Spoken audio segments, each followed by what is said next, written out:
Naya was rescued along with her siblings after being dumped on somebody's porch in a beer box, and Cat Charities was able to save her life and give her a chance, and she was doing really, really well.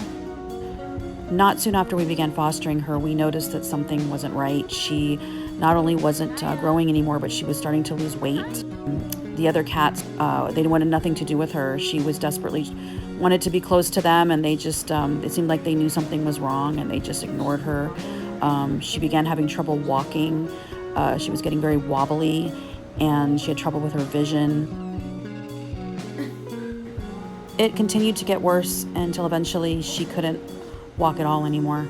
And then she also, on top of that, got really dehydrated and became a kind of a life or death situation. So we brought her in immediately, was able to get fluids in her, and that's when they diagnosed her with FIP. FIP is a mutation of coronavirus, which is 100% fatal without treatment. Treatment is hard. It's 84 days of injections every single day.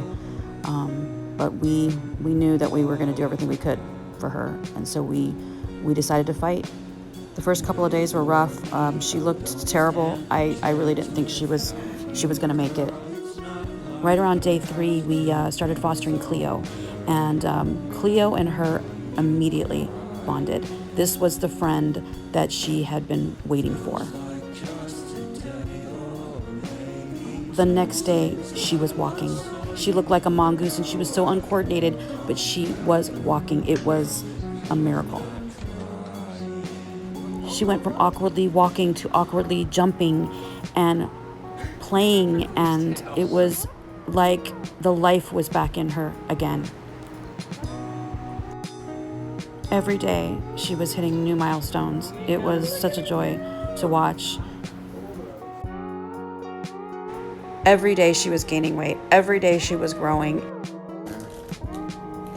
Naya had one of the worst forms of FIP, which is dry ocular neuro, which means that it affected her vision. It was neurological, which it's the hardest one to fight. One of the milestones you have to hit is getting them to climb and then jump like a normal cat. So we began working with her on the stairs and helping her build her confidence and regain the strength in her legs, and helped her with coordination exercises. And it worked. Whoa! What happened? Did you see that? Finally, after months of injections and praying and crying, we were finally done. Good girl! Good girl! If you're treating an FIP baby, there's going to come a point where you're going to ask yourself, am I doing the right thing? Is it worth it? Are they going to forgive me? And yes, all of it, yes. One day you're going to come out and you're going to find your cat in places you never thought they could go. They're going to be on top of your desks, and they're going to be acting super naughty, and you're going to be so happy to see their personalities come out and their behaviors that you never thought they could ever be, and they're going to be grateful, and they're going to love you. And so fight, keep fighting, because it's worth it.